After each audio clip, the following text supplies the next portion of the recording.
Ei, Paula, tudo bem? Boa tarde. Primeiro Olá, lugar, boa tarde. tudo bem, né? Primeiro lugar, eu gostaria de te agradecer, viu?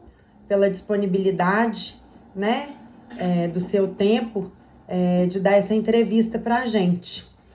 Nós somos Uhum. alunos do Centro Universitário Newton Paiva, no quarto período de psicologia, e esse semestre a gente tem uma disciplina muito interessante, que é a psicologia aplicada a políticas públicas, sabe? Por isso eu te convidei, né, para bater um papo rapidinho aqui com a gente. E queria começar Certo. te pedindo para falar um pouquinho da sua trajetória profissional, né? A sua atuação nos centros de acolhimento, quando que começou? Queria conhecer um pouquinho você. Certo. Então, eu sou psicóloga formada há 6 anos pela Universidade FUMEC. A minha experiência, no primeiro momento, sempre foi experiência para a clínica, desde quando eu me formei. Eu tive algumas experiências voltadas a, a políticas públicas, né? Não, mas não diretamente com instituições. Né? A primeira vez que eu trabalho, de fato, com uma política pública de alta complexidade, né? Que é essa atividade que eu faço hoje como técnica de um centro de acolhimento. Tem um ano e 4 meses, né? Eu continuo atuando na clínica, né? Desde 2018, e tem 1 ano e 4 meses que eu estou na assistência, né? Pessoas de situação de rua. Eu acho que é isso. Legal.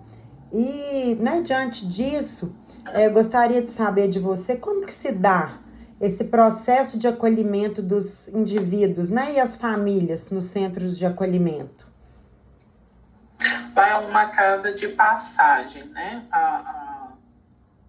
Dentro da casa, nesse sistema da casa de passagem, é quando o sujeito, quando o indivíduo, ele já tem os laços rompidos com a família. Então, Certo, ainda há uma intervenção do Estado junto à instituição que vai estar buscando conceder os mínimos direitos, né? A saúde, alimentação, abrigo, moradia. Então, normalmente, quando o sujeito chega na casa de passagem, os laços familiares já foram totalmente rompidos, né? Então, certo. é considerado, dentro das políticas públicas, a casa de passagem é considerada como o último nível, né? Então, é de alta complexidade. O tratamento que a gente tem com o indivíduo junto à família, ele se dá a partir do interesse do usuário do serviço. Né? Certo. Normalmente, o rompimento acontece na família, vindo a chegar na situação de rua, e esse contato com a família é de acordo com o interesse do acolhido ali. Então, normalmente, é só quando há por parte do indivíduo essa interação.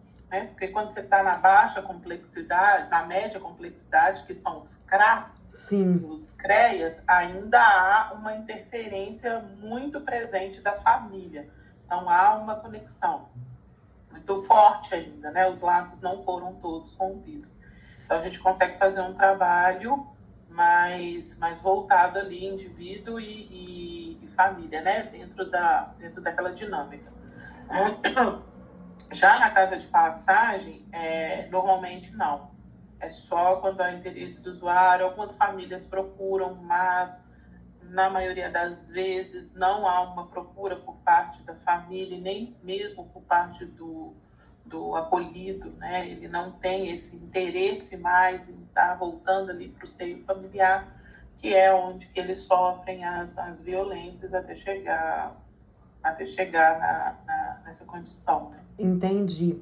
E eu imagino, né, diante disso que você acabou de falar, que para o seu trabalho, né, enquanto psicóloga, esse rompimento, né, ele representa para você um desafio no sentido assim de recuperar, né, a autonomia desse indivíduo.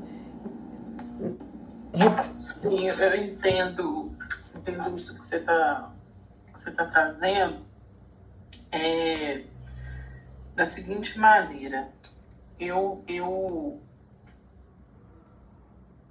sou muito de respeitar o desejo da pessoa, né, da pessoa acolhida, com relação a essa interação familiar. Certo. Então, o meu maior interesse é pela pessoa acolhida, né? Não é que eu não vá acolher a família.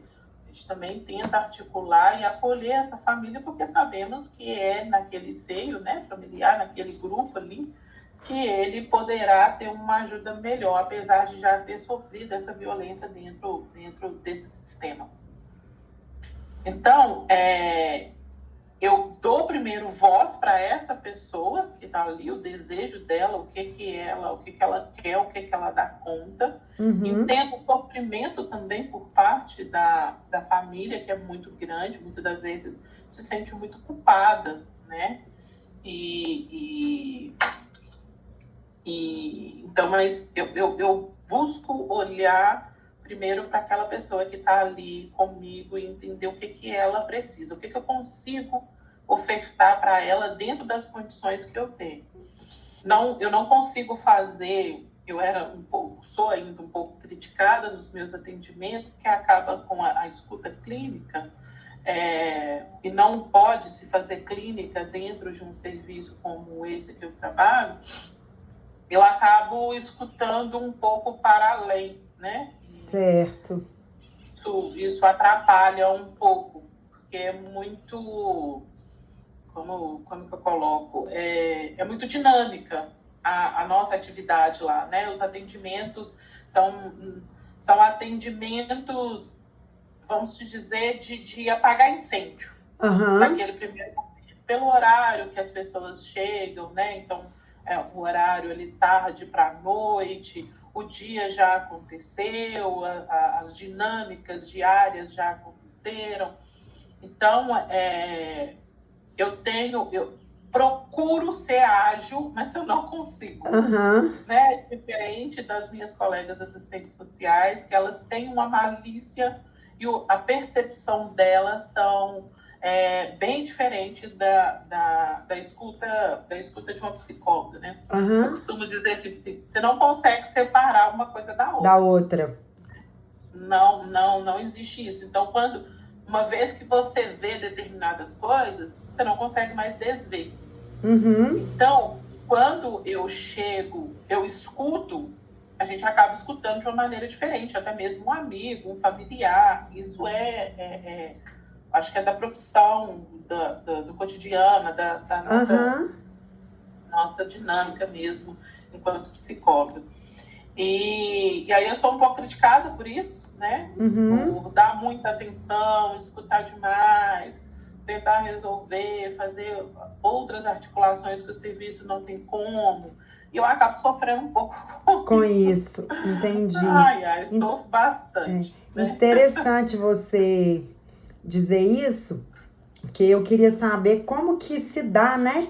Como que ocorre essa interação. Acho que você já falou um pouquinho aí, mas como que se dá essa interação, né? Da equipe, né? Você enquanto psicóloga, com os assistentes sociais, os educadores, né? E os outros profissionais que atuam na casa de passagem. Eu gostaria de saber como que isso funciona ali na casa de passagem e como que você vê a importância, né, desse trabalho interdisciplinar, né, para, de fato, desenvolver a autonomia desse usuário, né, emancipá-lo mesmo. Então, o que acontece?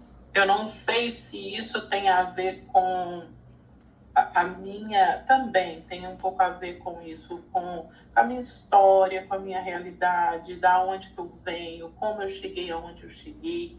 Então, o meu olhar, eu não consigo diferenciar uma profissão da outra. Para mim, somos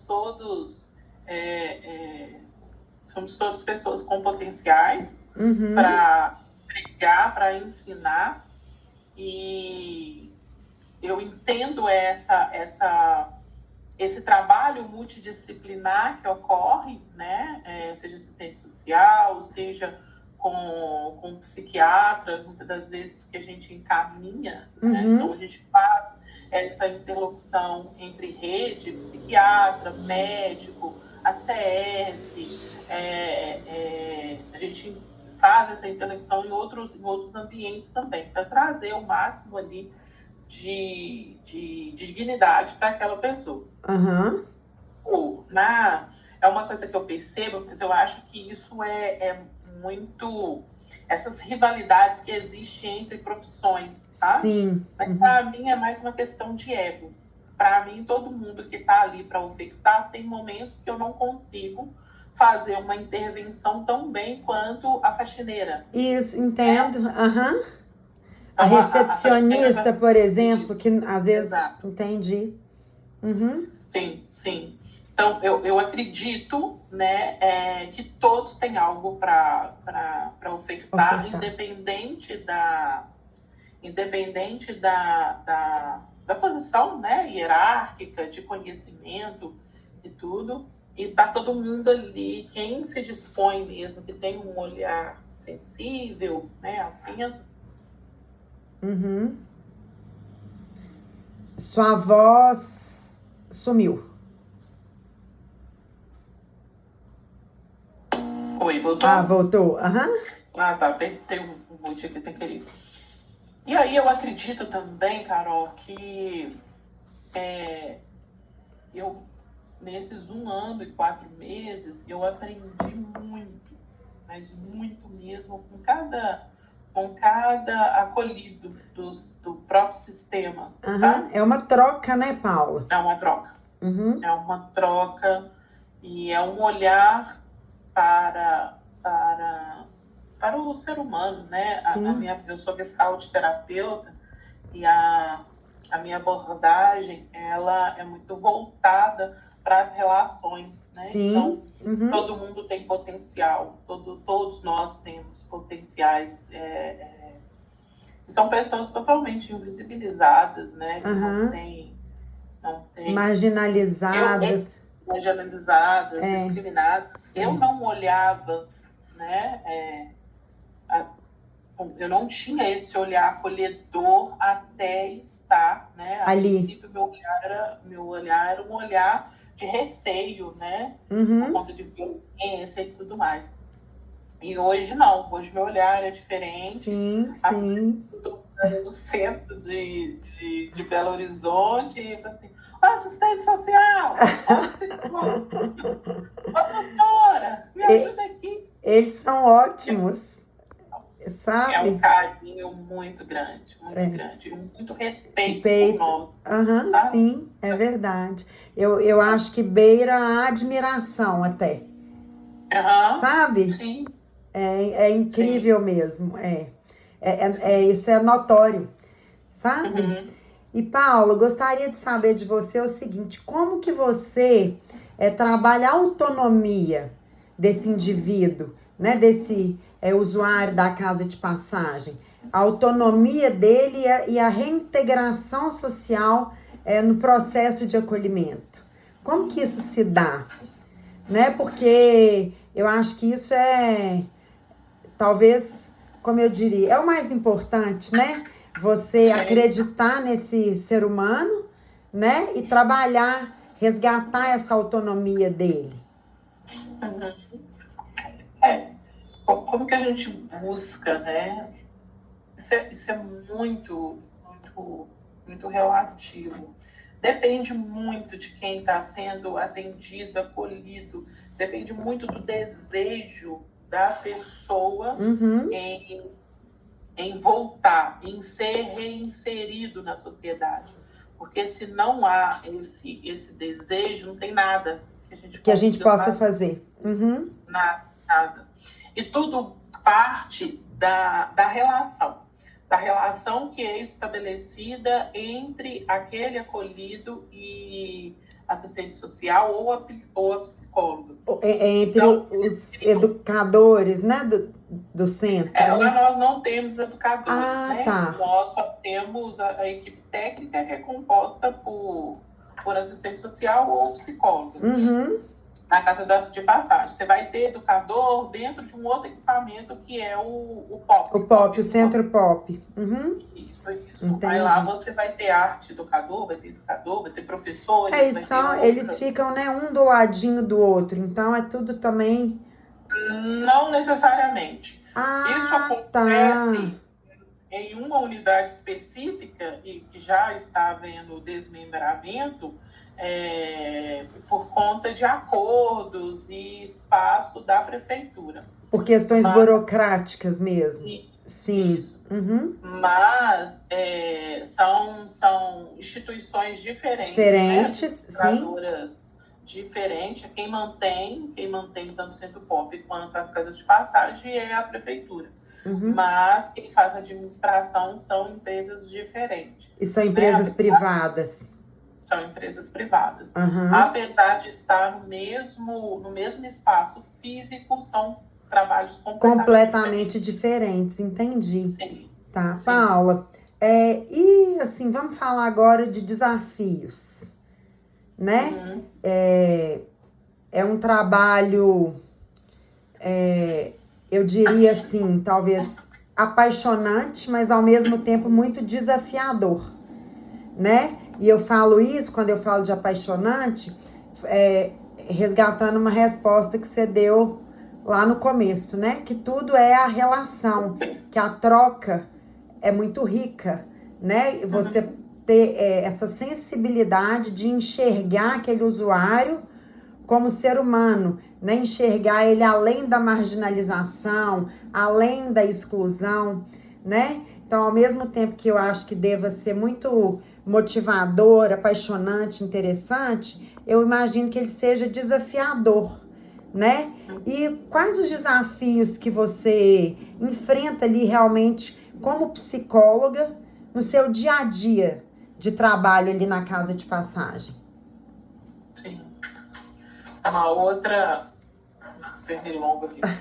outra questão, Carol, dizem que psicólogo não pode se envolver, né? Aham. A separação e para não rolar ali a transferência, contra-transferência, por aí vai.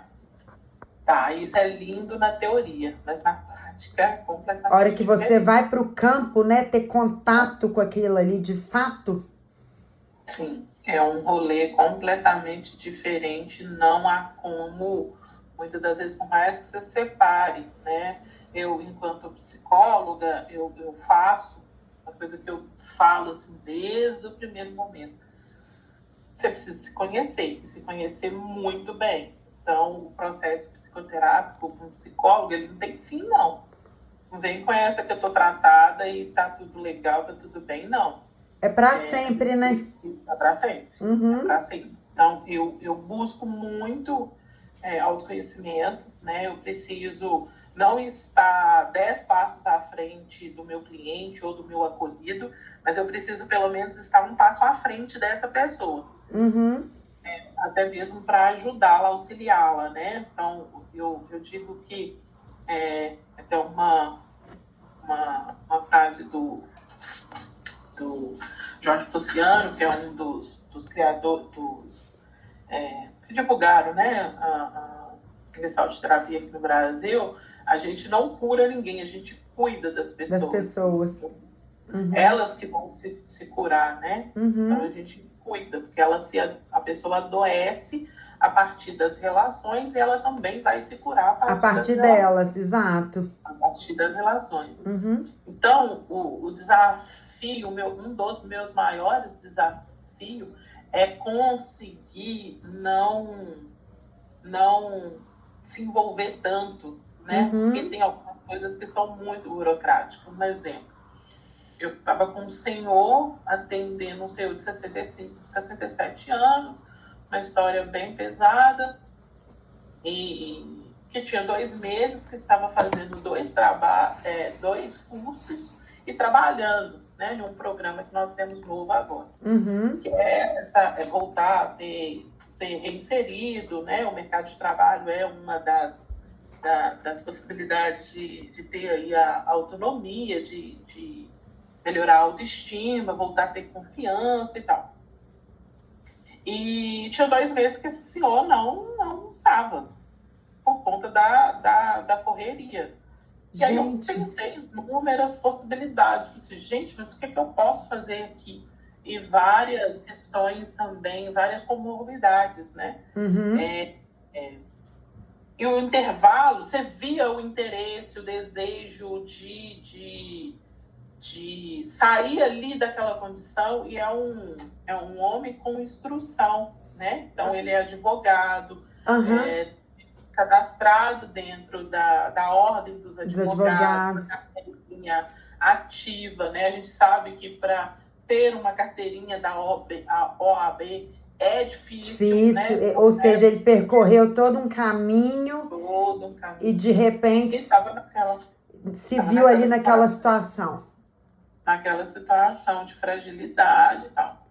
Eu falei assim, eu não sei o que eu posso fazer mais. Aí por fim, eu falei assim, eu vou trazer comida da minha casa. Não é comida maravilhosa, espetacular, nada disso. É a comida que eu como, a comida dos meus filhos. Então, sempre tá tudo limpinho, tudo novo, que eu faço todos os dias. Antes de vir no trabalho, que é o horário que eles chegam da escola, a gente almoça e tal. Aí ele falou assim, tá, vai ser ótimo, mas não precisa trazer muito, que eu como um pouco. Eu falei assim, beleza. E aí levei, né, como combinado. E aí tem algumas burocracias, eu falei assim, deixa eu ir na minha gestora, verificar com ela, porque eu fui para uma unidade nova, então não passar em cima de hierarquia, nada disso, não ter confusão. E aí levei, né, a demanda, já tinha conversado, tentado articular algumas coisas com a rede, tentando entender se ele recebia ou não alguma ajuda de custo, se o programa ofertava isso e tal, nada. E ela falou assim, Paula, eu não posso deixar você dar comida para ele. Primeiro, que ele é um idoso. Segundo, como que ele vai armazenar essa comida? Eu pensei, não, eu dou ele uma autorização, ele coloca aqui